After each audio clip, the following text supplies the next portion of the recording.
Masih ingat pemain sinetron cantik Poppy Bunga? Nama Poppy Bunga mungkin sudah tak asing bagi pecinta dunia hiburan tanah air. Sosok Poppy Bunga dikenal sebagai model dan aktris asal Indonesia. Ia begitu populer saat bermain film yang berjudul Bidadari Jakarta pada tahun 2009. Setelah itu, namanya semakin melambung dan tampil di berbagai judul film maupun sinetron. Lama tak pernah terdengar lagi, lantas bagaimana kabar terbaru Poppy Bunga sekarang? Meski kini sudah jarang tampil di televisi, namun sosok Poppy Bunga masih aktif dengan membagikan kegiatan sehari-harinya melalui akun media sosial pribadinya. Diketahui, Poppy menikah di usianya yang relatif muda dengan pria bernama Muhammad Fathah Ripat.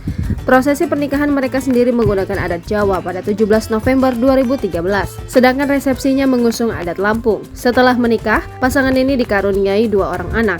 Rumah tangga Poppy Bunga dan Muhammad Fathah Ripat bisa dibilang selalu harmonis. Bahkan, keluarga mereka juga jauh dari gosip miring. Pasangan ini tak segan membagikan potret romantisnya di depan publik. Rumah tangga mereka berdua kini juga sudah menginjak usia 10 tahun. Melalui media sosial pribadinya, Poppy Bunga sendiri kerap membagikan momen kesehariannya termasuk ketika menghabiskan waktu bersama keluarga kecilnya, pergi ke tempat hiburan atau sekedar jalan-jalan. Poppy sendiri kini diketahui memutuskan untuk vakum sementara dari dunia hiburan demi mengurus anak. Keputusan itu diambil Poppy Bunga karena kedua anaknya yang sudah mulai masuk sekolah dan membutuhkan sosok ibu. Poppy Bunga menyadari bahwa tugas menjadi ibu bukan hal yang mudah. Oleh sebab itu, aktris berusia 32 tahun itu merasa harus mengorbankan sesuatu. Harus ada yang dikorbankan, entah itu pekerjaan atau menjadi seorang ibu. Jadi aku mengorbankan pekerjaan, kata Poppy.